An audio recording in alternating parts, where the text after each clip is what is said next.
Hey, everybody, and welcome to another episode of Fri-Date with the wife. In these episodes, my wife and I offer an entrepreneurial couple's perspective on living a more fulfilling and meaningful life. We share our little humble opinions and hopefully make you laugh as we navigate the ups and downs of being entrepreneurs and parents. And speaking of fulfillment, if you want to hire me as your coach, head over to robshowcoach.com, fill out an application, and we'll jump on a call to see if we are a good fit to help you create and design your dream life and business. That's robshowcoach.com. Before we get into today's Fri-Date episode, our next Work Hard, Play Hard mastermind event will be in Dubai and Abu Dhabi for the F1 race on November 16th to the 19th. These trips are designed to get you out of your day-to-day, around some amazing entrepreneurs, and provide bucket list experiences that will have you coming home re-energized to grow your business and bring your life to a whole new level. Head over to workhardplayhardexperience.com and fill out an application. Okay, let's jump into today's episode.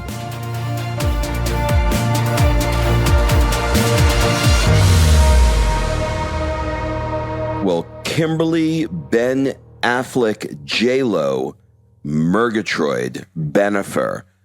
How are you in Spain today? Did we just turn into TMZ? Well, because we generally have hard-cutting news and we're known for our political opinions and, always being the first to report the story, I figured that, it's as good as any place, right? Right. So J-Lo and Ben Affleck drove through a drive-through. What are you doing? I'm getting a shot of espresso. Oh my God. Little plug for my double shot of espresso, which we'll talk about later, but go ahead. Oh my God. So J-Lo and Ben, I'm sure by the time you're listening to this, you already know they got married in a drive-through, but I just learned about this 30 seconds ago. So old news, but I will tell you real quick, let's just give you the pitch you deserve.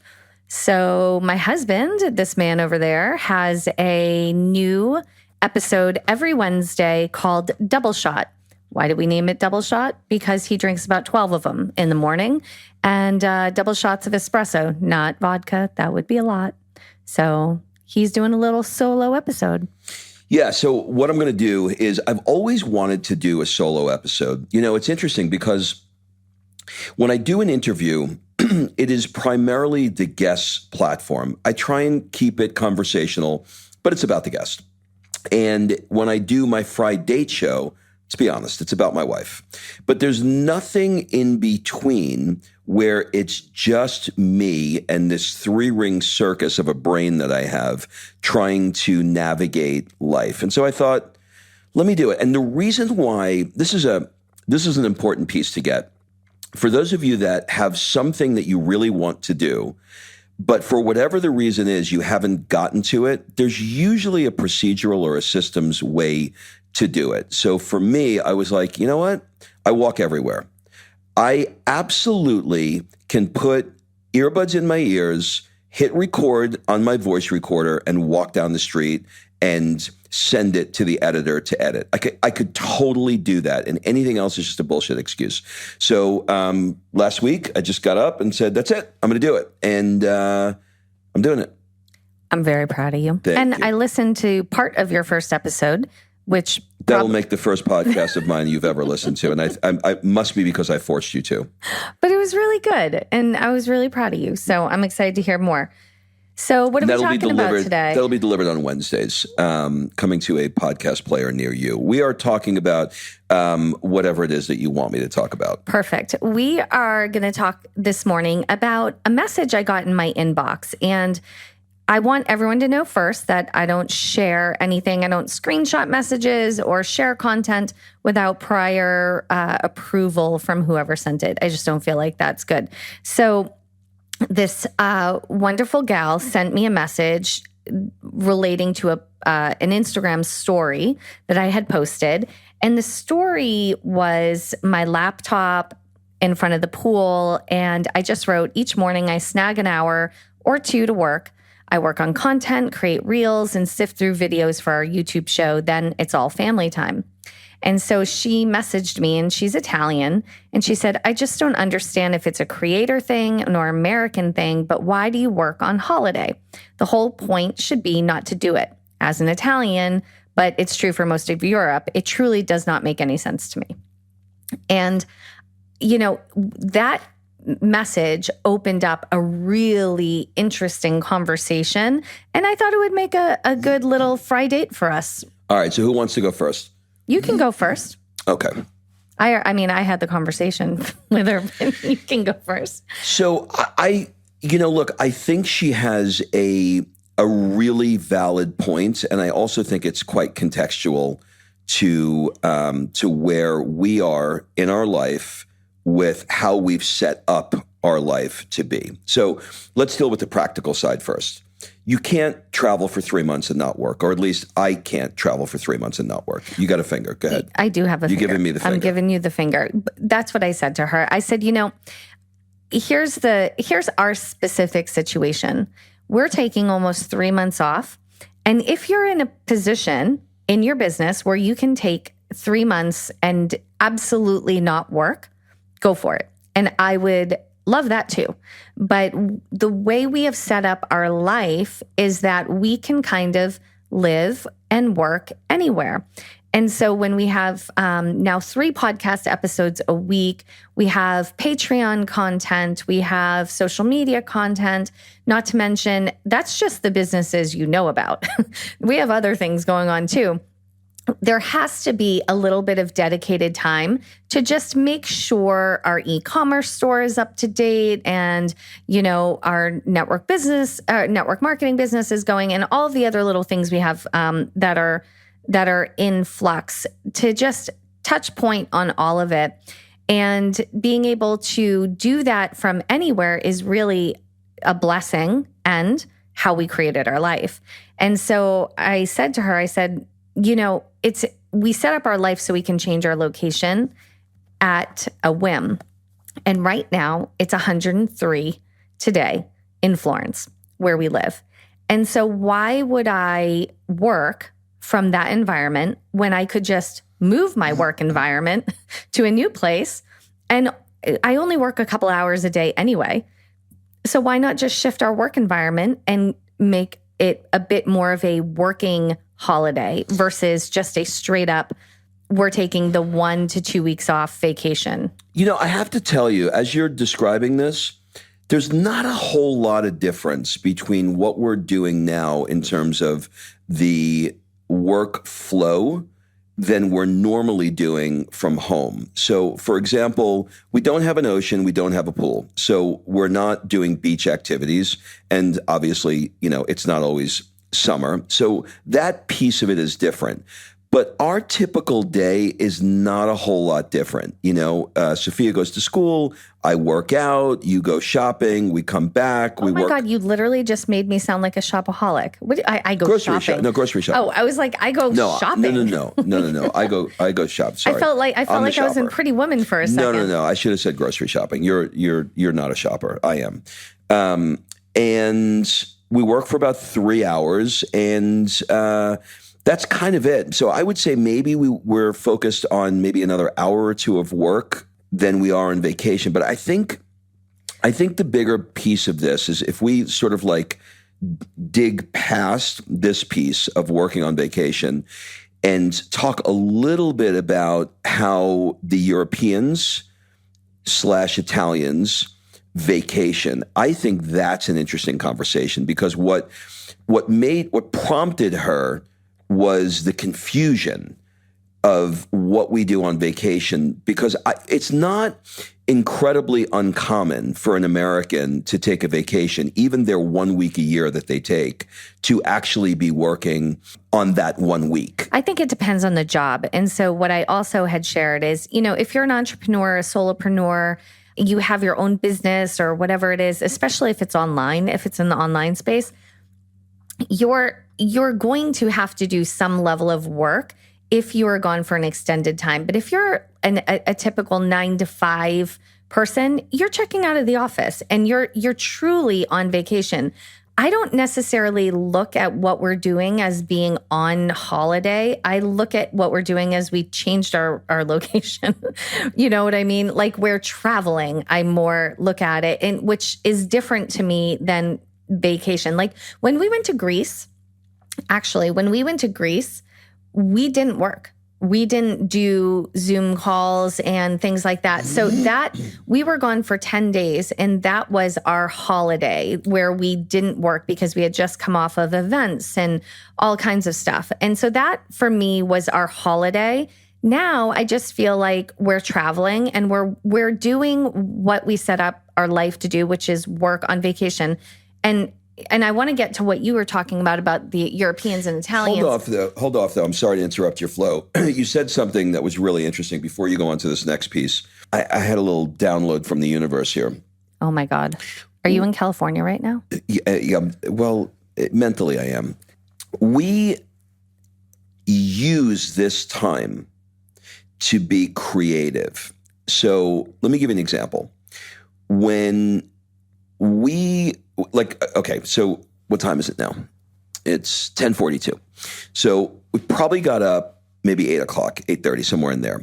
I went for a walk, and I walked down the beach, and I did my Double Shot podcast. But I walked down the beach, and as I was looking out, I'm watching the fishermen, and I'm watching people do yoga on the beach, and I'm in a creative state.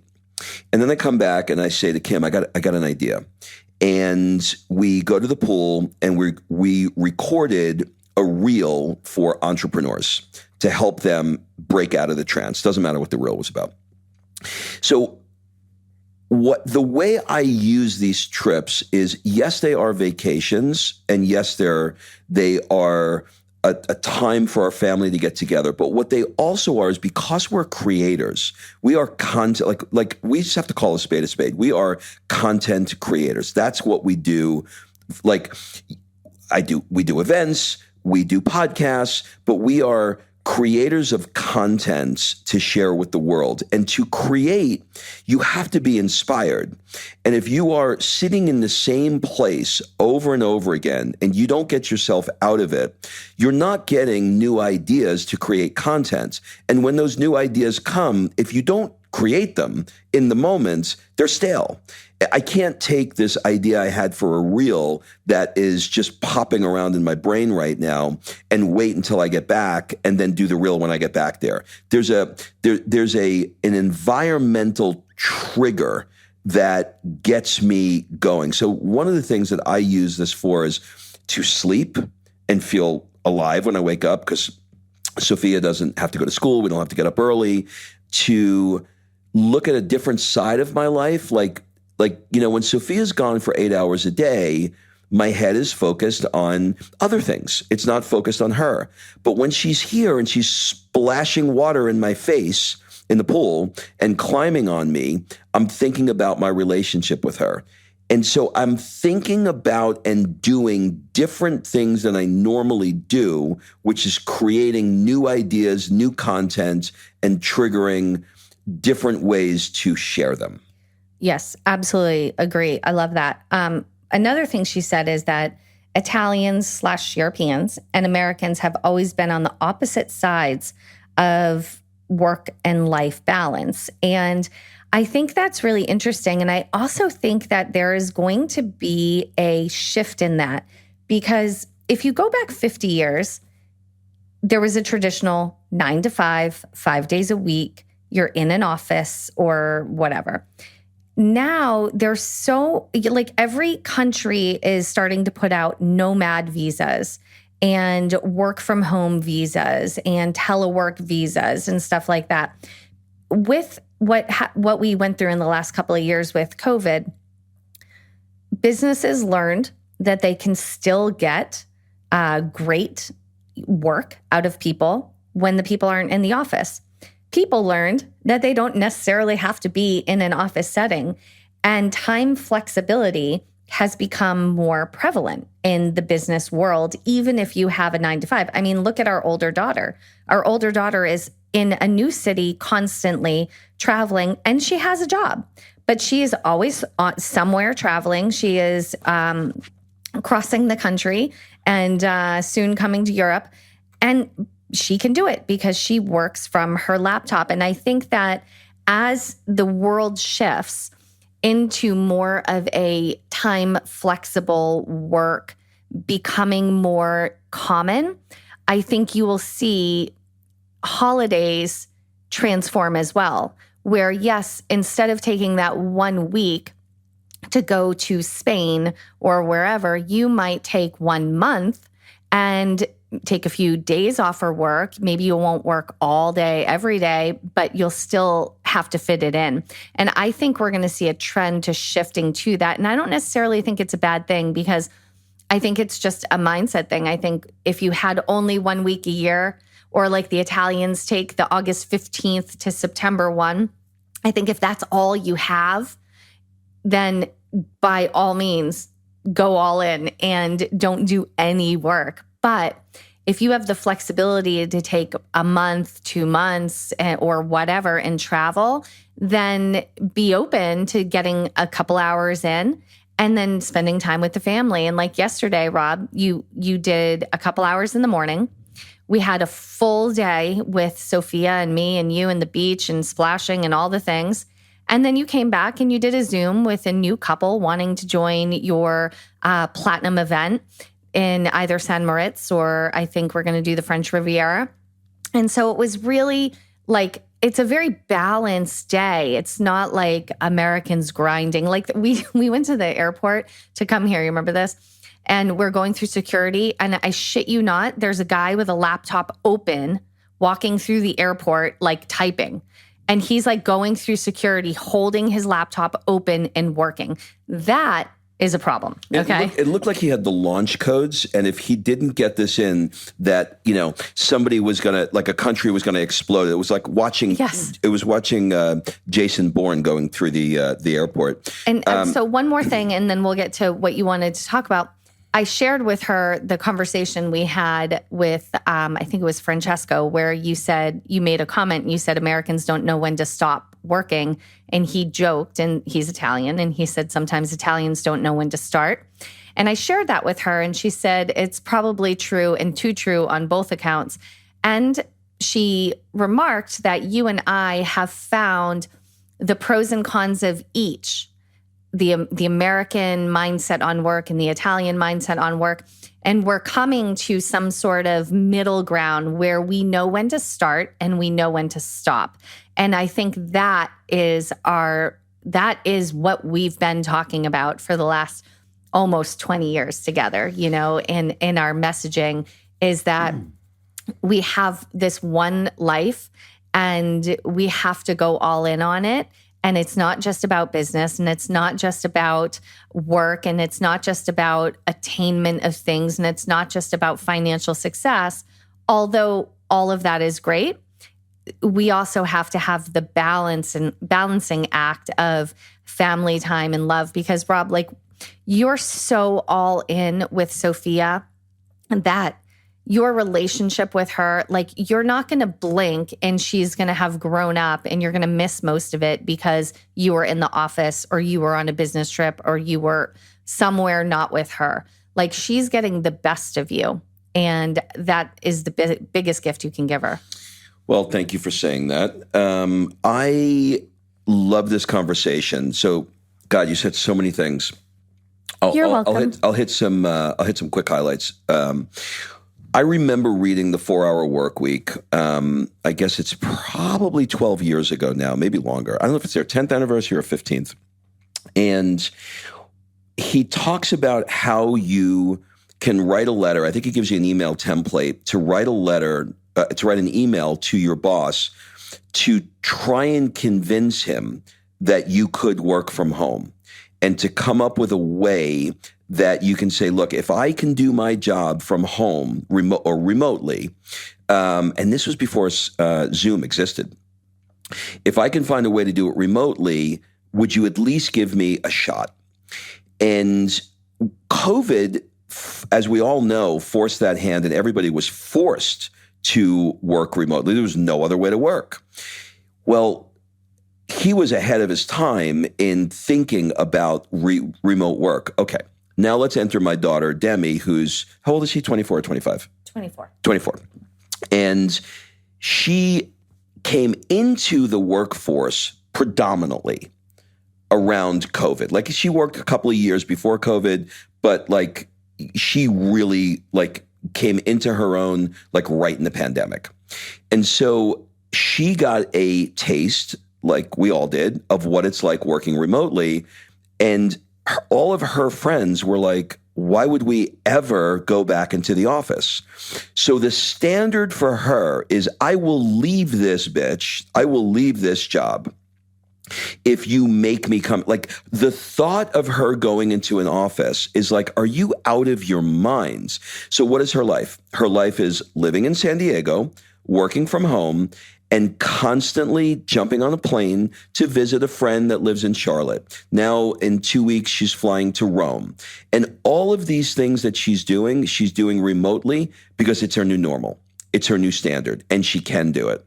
So I think that is a really, really interesting way to do it. The other thing that I think is important to highlight here is, you know, we've been talking a lot about how Italians behave on vacation, but it's really like, you know, we've all understood La Dolce Vita, right? The Italians love, you know, beautiful things, and they create Ferraris and pasta and clothes.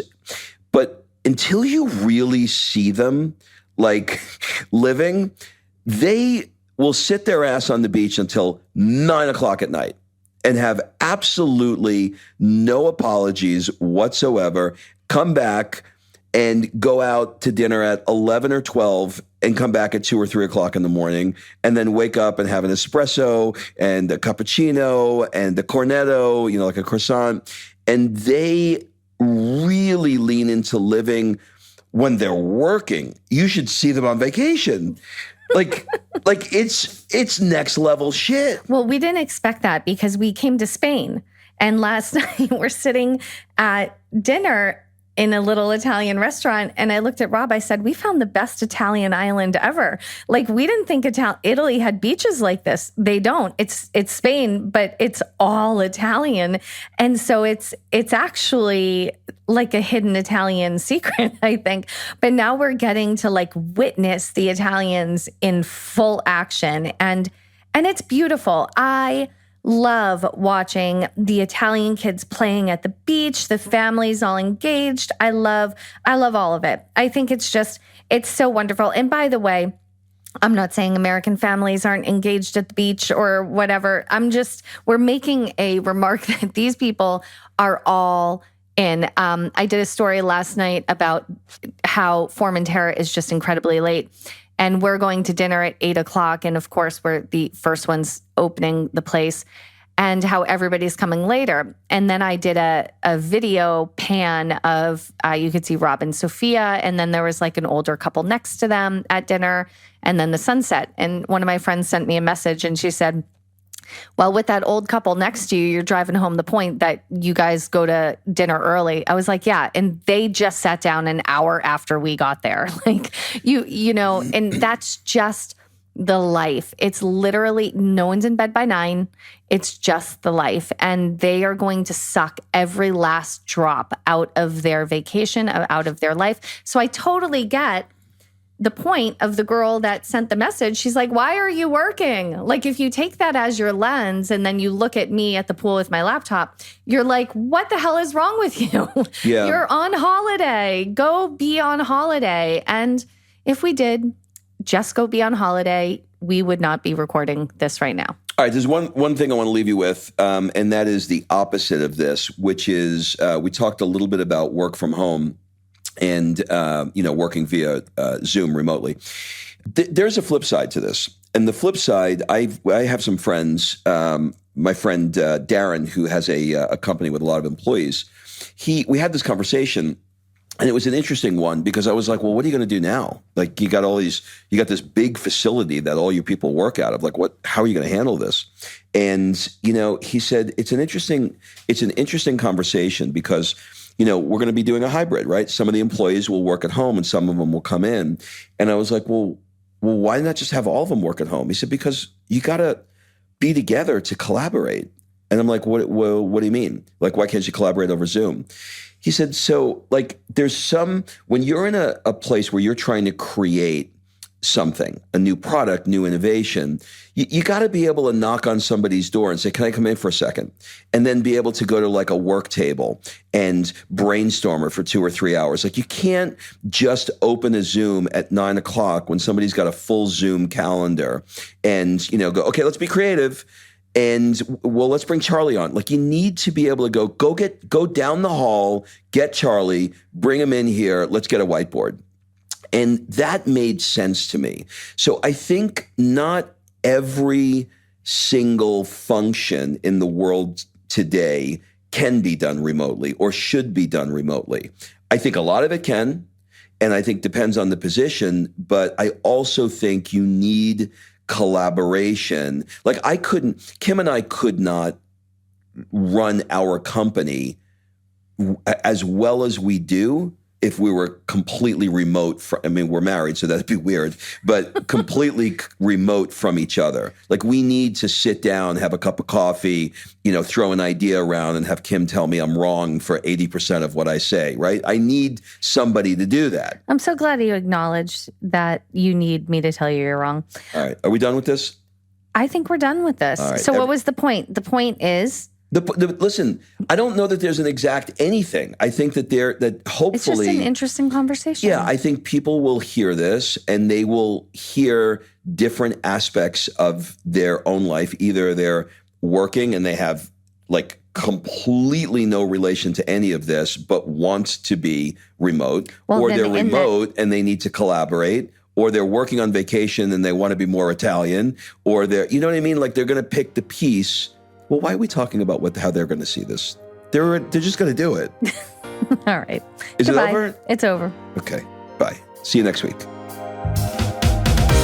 All right. Thanks for listening. If you love this episode and you know someone that needs some help in either stepping up their work hard game or their play hard game, it would mean the world to me if you shared this podcast with them to help me get this movement out there. So if you like what you heard, head on over to iTunes, take 30 seconds and leave me a 5-star review, and I will be forever grateful. So until the next episode, excuses are over. It's time to live.